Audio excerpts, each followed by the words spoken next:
Hi, fellow tea lovers. Settle in, because we've got a story. I'm Nell. And I'm Rose. And today we're bringing you the tea. Across Welcome back. Hey, y'all. I'm super excited about the story that I'm here to tell you today. It's mostly biography and a little bit of literary analysis. Ooh.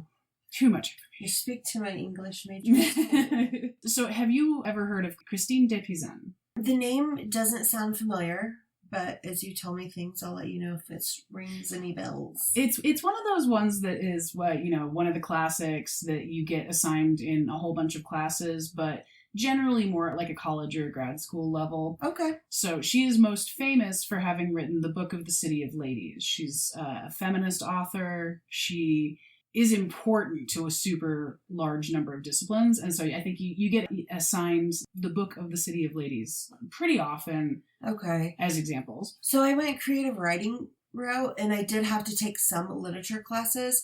In retrospect, I skipped a lot of things I was interested in because I didn't want to deal with who would be in there. One time I took a C.S. Lewis class. I didn't know it was cross-listed for religion. And me and like a group of English majors were always in the back, while the like religion people who seem to always be split between like the purity rings and the atheists, which I'm fine with people being either. They're equally passionate. Yeah, but I didn't want to sit in the middle of their conversations. Basically, I wanted to read The Lion, the Witch, and the Wardrobe, and that's not what we did. That's not, no. C.S. Lewis has his other works. Large body of works. Yeah. Yeah. In terms of Christian writing, I think that he's some of the softer that you'll find. Like, it's not fire and brimstone. It's not like a lot of the finger pointing.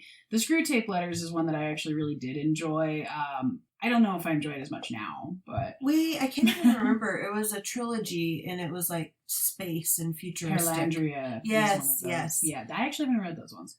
I might like him better this time around, but quite frankly, I'm rereading all the Harry Potters, so I'm busy. Gotta split your time.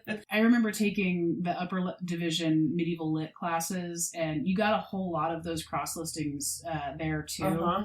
And just depending on the content of the class, and I really highly recommend if you have the ability to take 300 level or higher, like history or literature classes, because at that level, the professor kind of gets to talk about what they actually like about the subject, and you get the most interesting stories. I think it's some of the coolest education I've ever received. I took a class that was a 400 cross-listed with a 500, and I felt so dumb. And I'm not dumb, but I felt niche like knowledge. We were reading this terrible magical realism book. It just wasn't my thing. And it was super thick, and we were supposed to read, like a third of it a night practically. And the grad students in my class are like throwing around such and such as philosophy. And I was just like, I don't have any idea what's happening here. I think one of the funniest things that I have ever read about like accidentally knocking into those niche knowledge groups was a Reddit post just ages ago that this guy went to an Edgar Allan Poe conference, not being fully an Edgar Allan Poe scholar. And I used to do that. You like it. It's kind of cool, right? Just like, I'm going to come sit in on a lecture and see if anybody stops me. Yeah. That was my sneaking into the movies in college. I know. I'm going to read you actually the whole post because I think this is so relevant to like when people get passionate about their niche knowledge subjects and the proverbial firework gets thrown into the room full of cats, just the results are hilarious. This was on an Edgar Allan Poe thread. Credit to Vlacas 12, VLACAS 12. Okay. My American Lit professor went to this Poe conference. Like, to be clear, this is a man who has a doctorate in being a book nerd. He reads Moby Dick to his 4-year-old son, and Poe is one of the cornerstones of American literature, right? So this should be right up his alley. Wrong. Apparently, Poe scholars are, like, advanced. There is a branch of Edgar Allan Poe scholarship that specifically looks for coded messages based on the number of words per line and letters per word Poe uses. What? Yeah, I feel like he was famously a little too drunk most of the time to pull that off. This is how I feel in a class about Shakespeare. Yeah, see, I was like, just enjoy it. Yes. So my professor, who has a PhD in American literature, realizes he is totally out of his depth. But he already committed his day to this, so he thinks, fuck it. And he goes to a panel on racism in Poe's works, because that's relevant to his interests. Background info. Edgar Allan Poe was a broke white alcoholic from Virginia who wrote horror in the first half of the 19th century. Rule number 1 of horror academia is that horror reflects the cultural anxieties of its time. See my other professor's sermon about how zombie stories are popular when people are scared of immigrants, or that the Purge movie was literally about the election. Since Poe's shit is a product of 1800s white Southern culture, you can safely assume it's at least a little bit about race. But the racial subtext is very open to interpretation, and scholars believe all kinds of different things about what Poe says about race, if he says anything, and Poe stands get extremely tense about it. Okay, yeah, if he says anything. Yeah. So my professor sits down to watch the panel, and within like 5 minutes, a bunch of crusty academics get super heated about Poe's theoretical racism. Because it's academia, though, this is limited to poorly concealed passive aggression and forceful tones of inside voice. That sounds about right. Yes. One professor is like, this isn't even about race. And another professor is like, this proves he's a racist. People are interrupting each other, tensions are rising. A panelist starts saying that Poe is like writing a critique of how racist society was, and the racist stuff was there to prove that the racism is stupid, and that on a metaphorical level, the racist philosophy always loses. Wow. Then my professor, perhaps in a bid to prove that he too is a smart literature person, loudly calls out, but what about the orangutan?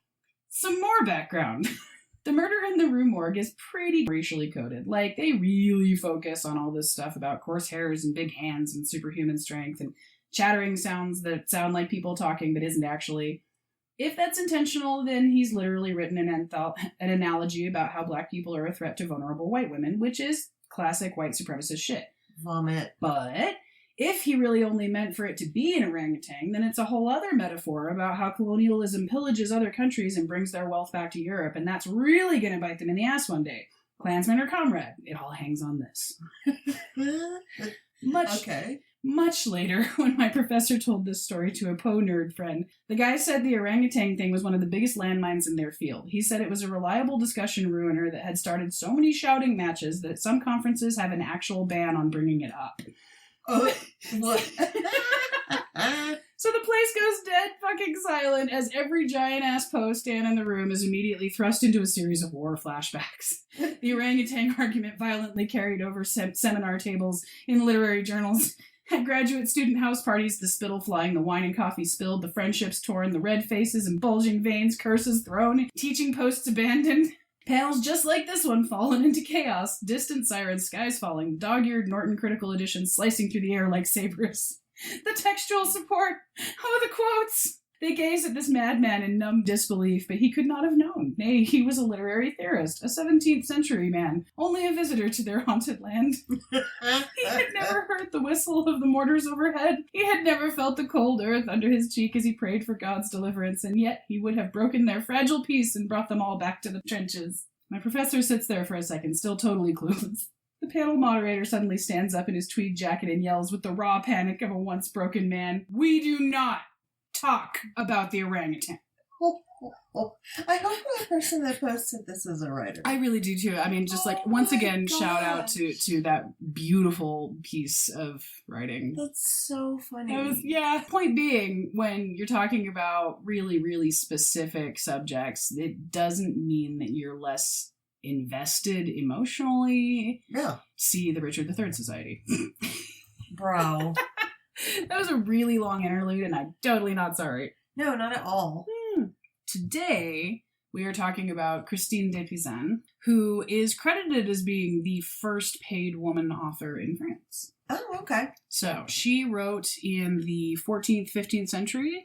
Women writers that managed to survive to where we have the chance to encounter them are anomalies. Mm-hmm. They're so rare. Yeah. They didn't occupy spaces for the most part that allowed them to even have the ability to write, let alone write in a way that was going to have any longevity. Right. Christine benefited from really specific circumstance, but was also just a powerhouse in herself. Okay. She was a woman that got her own shit handled constantly. Okay. And like, I was really looking for another word there because I'm I'm trying, but that's just where I go. So she's Italian. She was born in Venice in 1364. Okay. So we've talked about medieval Venice before. It is a real nexus point between Eastern medieval society and Western medieval society. It's a trade point. You have a lot more Eastern influences. Mm-hmm. As discussed in the Great Wall of China episode. Marco Polo from Venice. Yeah. Yes. Inventor of the pool game. Polo! But yeah, so her father was a astrologer. And her father was Tommaso di Benvenuto da Pisano. Define astrologer in the 1300s. So astrologer is going to be a little bit more on the philosophy side, but it is really your job to predict auspicious dates for things like coronations, to cast star charts for a new child, almost exclusively hired by rich people, obviously. The farmer in the field may be interested in his star chart, but he has no cash. Okay, that makes sense. I think that's probably what I thought I was getting into when I chose to take astronomy as my science in lab. Downfall of many students. It was not. I was bugged at how bad at astronomy I was because I was really interested in it. Like, I was a nerd kid. I had star charts. It's so many physics. It was a lot more physics than I realized, and it was just not my milieu.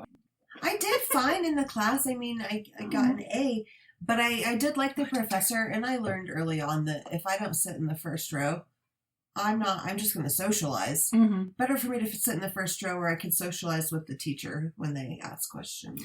I was a second row person, unless I knew the professor personally, because that way you're not in the hot seat if they're pissed off, but you're still visible and you're paying attention. Yeah. I understand enough about myself, and I'm comfortable with myself enough to know that will never be my space, and that's okay. Right, like, I would love to be really into quantum physics. I mean, hey, what the bleep do we know? Not just a really interesting introduction to quantum theory, but also my first date with my partner. Oh. Okay, sorry. Anyway, yeah, no worries. No. So yeah, her father became known as Thomas de Pizan, which is his name is quite long, so we're going to go with that. Okay, yeah. So he gets hired when she was 4 years old to be the court astrologer for Charles V of France. Oh, okay. So what was Venice to other places? Venice. Is it its own place? Venice was a city-state, so at this point you don't have Italy as a country. Yeah. That's a very, very modern concept. This is actually super relevant because Christine wrote at certain points against city-state system in Italy.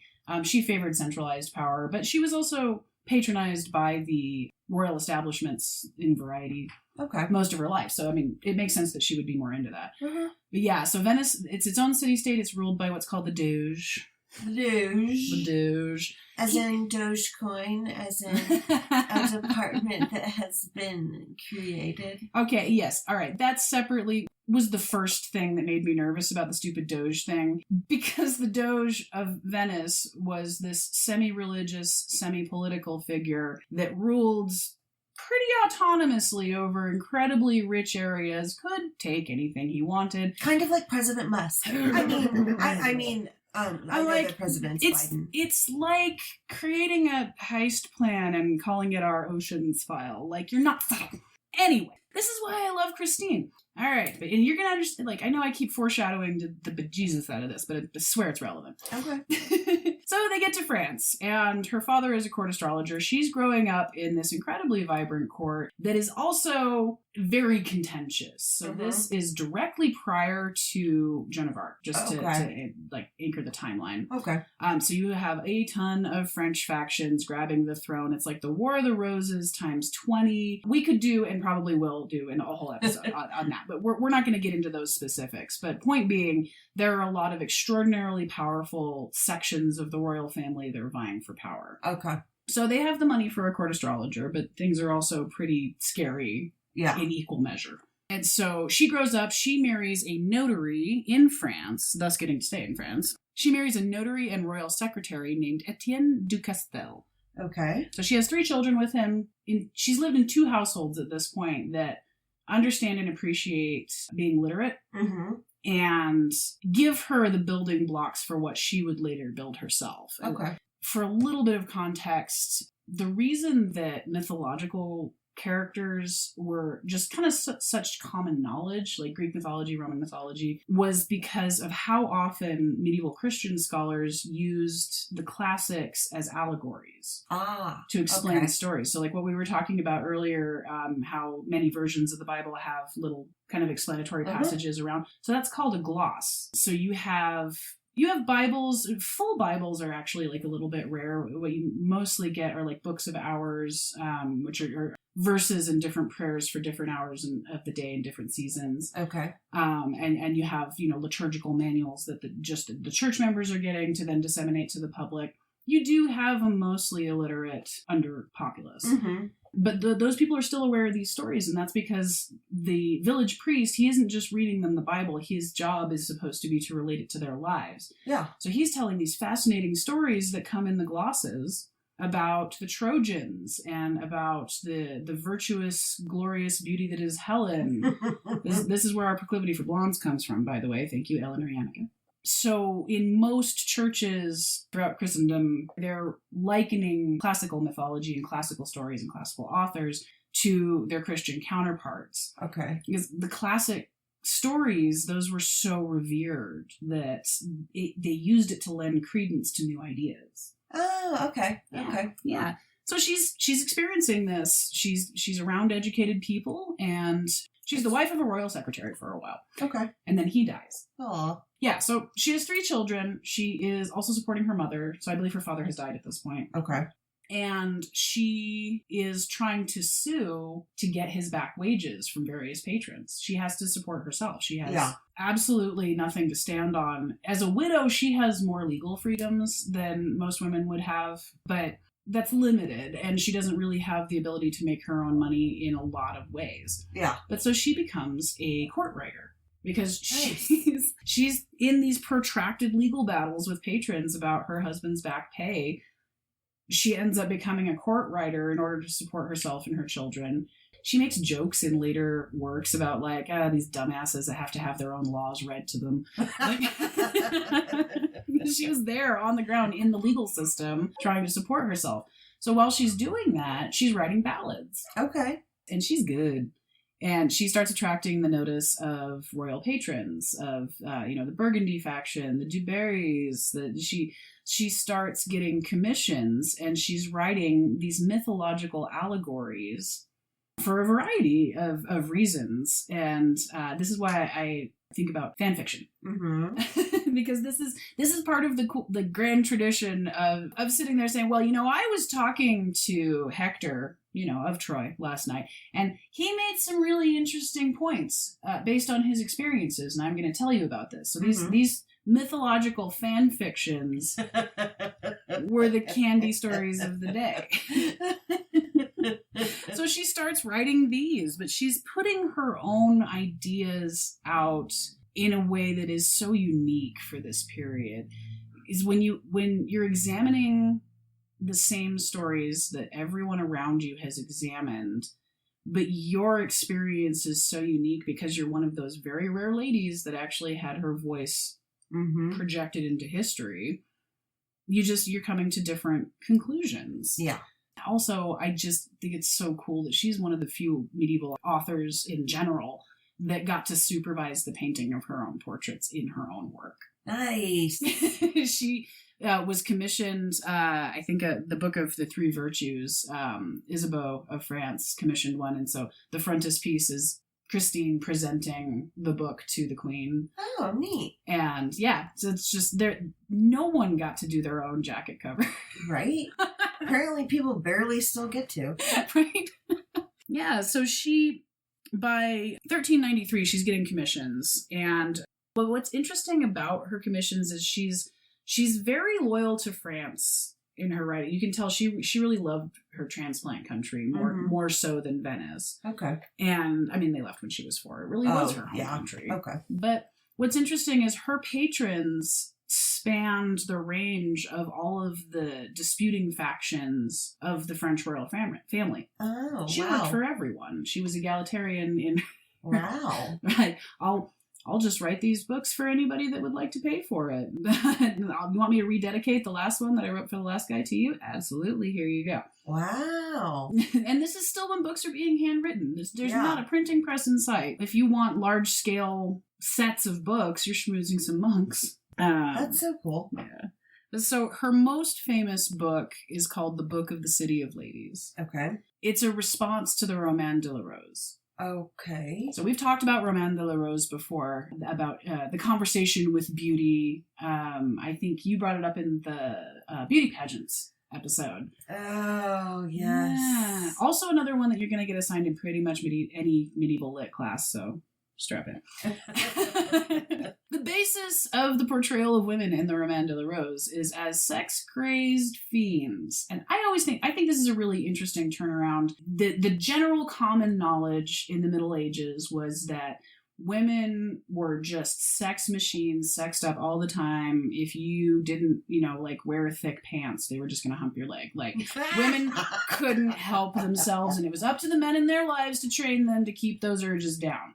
Whereas now the frigid lady trope, I think, is just so common. Yeah. Like, you have to talk your wife into sex. You have to mow the lawn for foreplay. You have to buy a lady dinner before she'll even take her top off. God, I just think that's so interesting. We're evil creatures either way, but clearly cannot control ourselves in our wanting or the not wanting of sex. No, you can't win. No, you just can't win. So she reads Roman de la Rose. All these sex-crazed ladies just can't save their virtue for anything. And she starts a conversation, an allegorical conversation with the three lady virtues: reason, rectitude, and justice. Okay. And I also looked up rectitude. I saw the eyebrow. I was like, it sounds a bit invasive. Yeah, it does. Rectum. Damn near killed them. Sorry. Oh, man. Rectitude, I assume, is different. It means correct behavior. Oh. Yeah. Boring. Yeah, right, I know. And she says, so ladies, I have this problem. I've read this book and everybody loves this book and it's clearly popular. It's become the advice that everybody takes. And it says that I suck, that as a woman, as a uterus-owning animal, I am the worst thing since non-sliced toast. And I don't feel that I am, but I don't understand why all the men in my life would lie to me, so they must be right. How do I correct my behavior? My face is twitching. And Lady Reason says, oh, honey, no. Let's talk about building a city of ladies. So they build a metaphorical city of ladies by walking through the stories of powerful women of the past. Okay. And what's interesting is a lot of her information comes from Boccaccio's Lives of Famous Women. Okay. She was Italian to the core. She could be French for the most part, but she's still got her Italian in her. She quotes Dante, as does everyone. Dante was just a genius. Clearly an alien. Kidding. So they walk through portraits of powerful women filled with rectitude. I'm not sure how to use that word.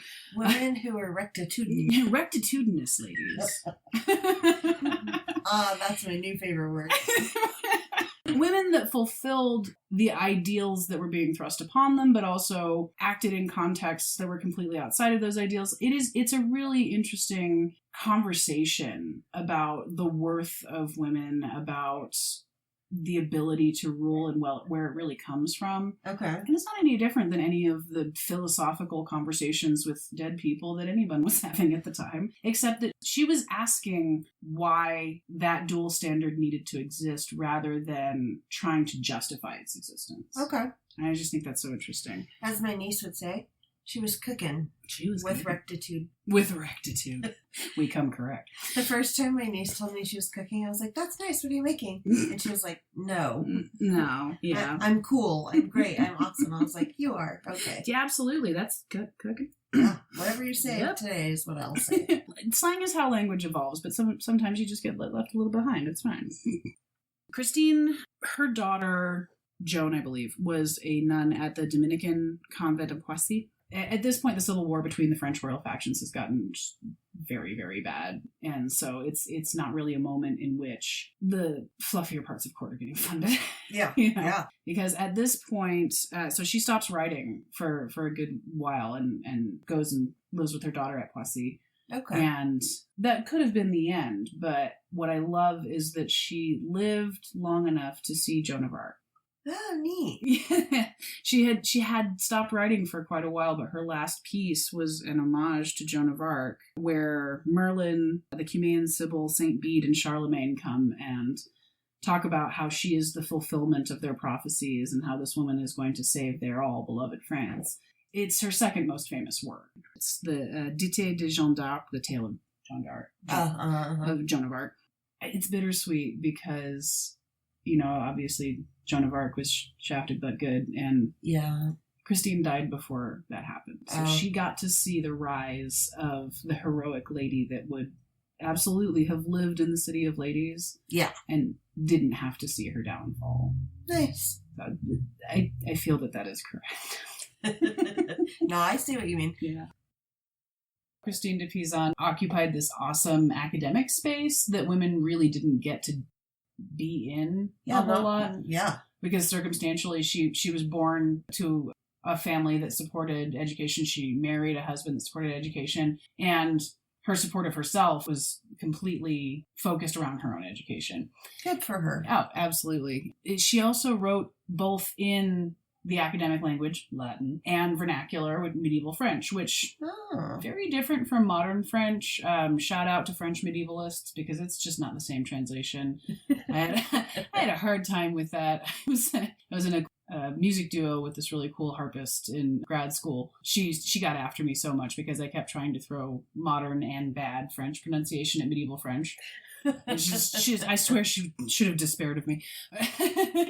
But because she's writing in the vernacular, she can shop to a wider audience. Latin was the academic language in a way that it still kind of is, but it was universal because it was a dead language. It was useful as an academic language because it was static, but it wasn't as static as you could hope. So, because most languages on the European continent are Latin based. Yes. And so you have vernacular that creeps in and slang that creeps in because it fits really well. It's the same base language of what you're speaking with your buddies at the bar. So you can change Latin in ways that you don't even necessarily know that you're doing because you're speaking Latin based languages. Okay. So that's incidentally why English scholars were very highly prized, because their language at the bar was Germanic. Nice. They didn't have as much of a reason. Right. Yeah. Yeah. So she's available to a lot wider audience, and she did not hesitate to market herself. Good for her. I really love that. She's in the midst of the 100 Years' War, and there are completely invested, passionate, violent factions everywhere. France is not a safe place to be. Okay. For the most part, it's just things can turn on a dime and do. And I won't pretend to understand the story of medieval French politics nearly as much as I do English. Okay. Just it's not my specialty. It's awesome. We were talking about Italian medieval politics today, my partner and I, because we were talking about that Medici TV show. Oh, yeah. And which I wanted to love so much. And it just, the story never snagged me in the way that I had hoped that it would. Mm-hmm. And I was telling him, look, Italian politics is like, medieval Italian politics is like Russian literature. It's very dense and close together, and there's a lot going on in a very small space. I did not master Russian literature. No, I really liked Bulgakov. I had a good time with that, but I admit I started reading him because I was trying to impress a guy I was dating, and then ended up loving it, and well, that worked out. Recommended probably some very unprepared people at Barnes & Noble to buy several of his books. And just like, no, you'll thank me later. Maybe. I don't know. You might actually just have an existential crisis. Good luck. That's fantastic. So she shopped her ideas to all kinds of different patrons, because you have to have a patron. As a writer in this era, you have to have somebody paying the bills. That's your job. It's not any different than it is now. It's just, it's a big five publisher instead of the Duke of Burgundy. So she wrote a lot of political treaties. Not political. They were guides to living focused on the lawmakers. So there's a huge trend in writing of this is how you should live if you are this specific person. Yep. If, you have guys writing treatises to his daughters about how to, grow up to be the right kind of woman. Right. So what it is it's a story that is, it's fictional, but it involves those mythological characters that are so central to everybody's ideas of right and wrong, vice and virtue, morality. You look to the ancients for how you feel about that. And this isn't any different. Crafting stories where you're, say, having a conversation with Plato. Yeah. And in this conversation that clearly didn't happen, but in your idea of how this conversation would have gone, these thoughts arose. It's a really cool piece of philosophy. Right.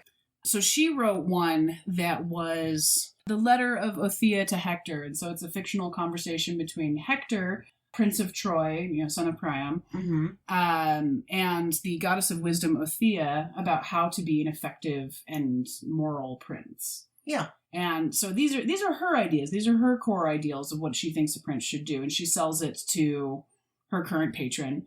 And then a few years later, she republishes. She has a different patron. She dedicates it to them. What I think is really cool about this is that she's not trying to craft her ideas about statecraft towards a particular person. She's putting it out there and saying, I think this is how we should run things. Anybody listen, please. I'll dedicate it to you. I'll dedicate it to you. I'll dedicate it to anybody that you want. But the tenets of the ideal doesn't change. Yeah. Okay. Yeah. It's so interesting for a high Renaissance author. Now anyone can just scream it onto Facebook with no punctuation, access to the means of production, no patron. But very few people who are doing that are dedicated enough to see it through like she is. Well, and you're working in such a different environment when you're so far removed from the means of production. Yes. When you have to work really hard and be born under specific circumstances and have a specific, set of bits to be allowed in most of the areas that will teach you these things. It's a much different product when you finally get to the top of that mountain and you're allowed to say what you want and people will actually read it. The way that you're saying it and what you're going to say has changed dramatically because of the path you've had to take. Yeah. Don't forget, y'all, like, subscribe, and maybe share our YouTube with a few other people. Thanks for listening. See you next time. Bye. Bye.